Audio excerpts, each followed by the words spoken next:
Welcome to Mental Health Mondays.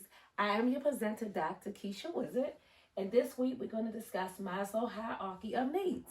Who's Maslow? Abraham Maslow was a 20th century psychologist who developed a humanistic approach to psychology. He studied the lives and activities of people that he felt were successful and productive, and he stressed the importance of focusing on the positive qualities in people rather than treating them like a bag of symptoms. So, just a quick overview of Maslow hierarchy of needs. It is a motivational theory in psychology that consists of a five-tier model of human needs. It's often depicted in a pyramid shape, as you can see over there.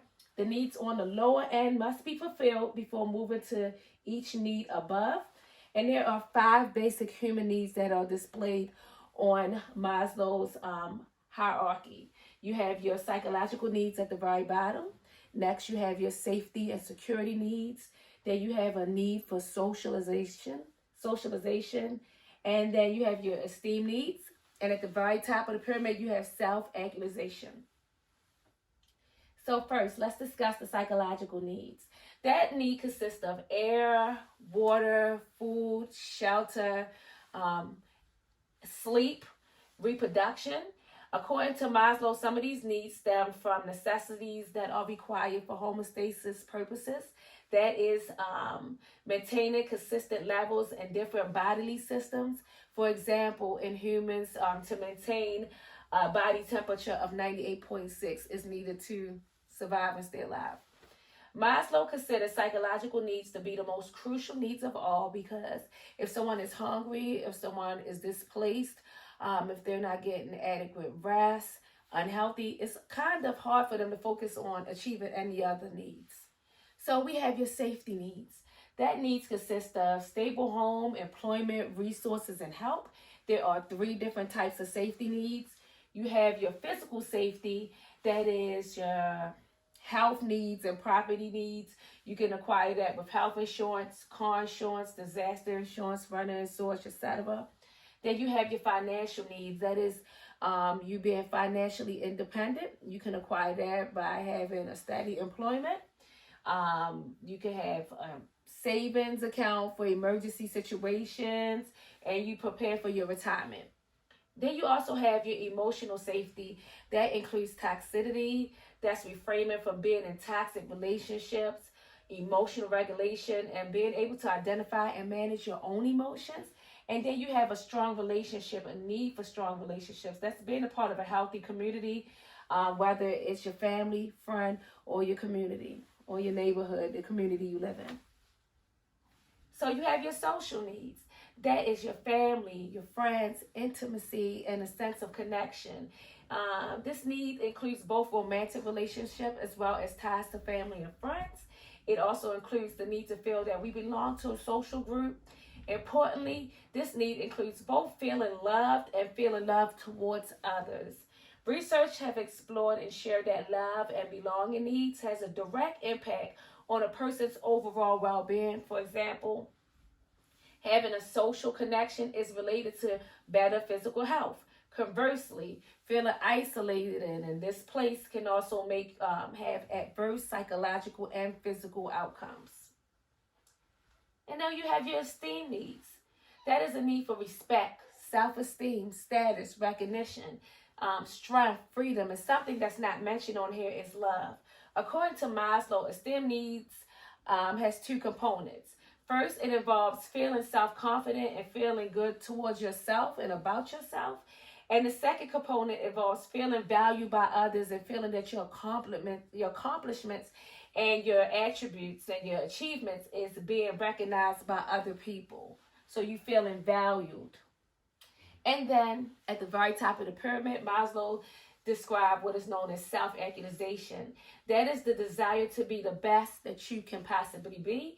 It refers to feeling fulfilled or feeling that we are living up to our fullest potential.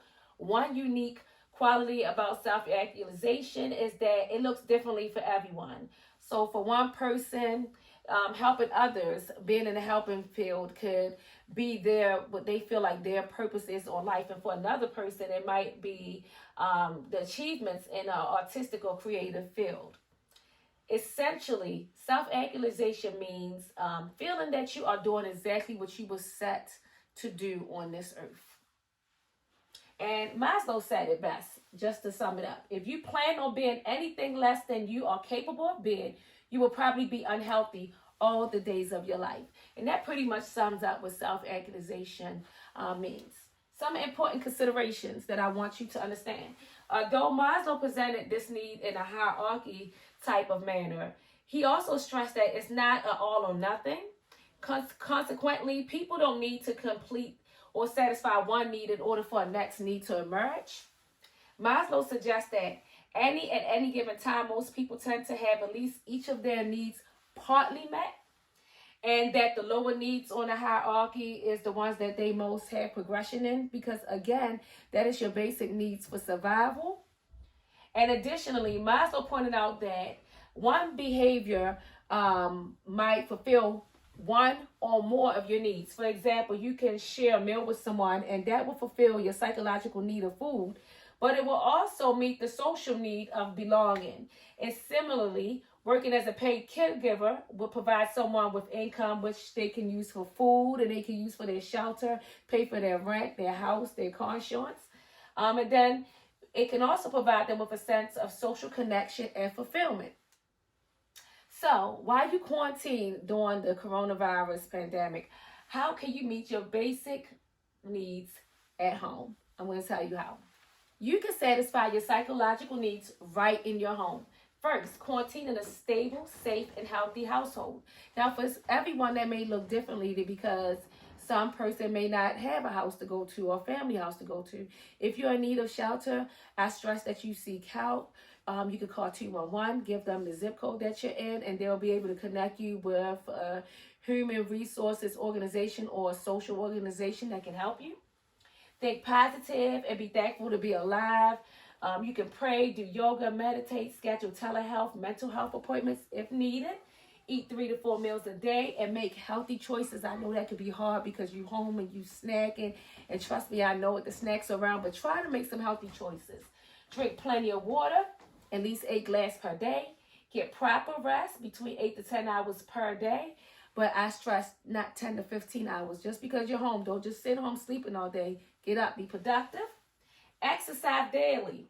You can exercise in different ways. It don't have to be your standard, typical exercise.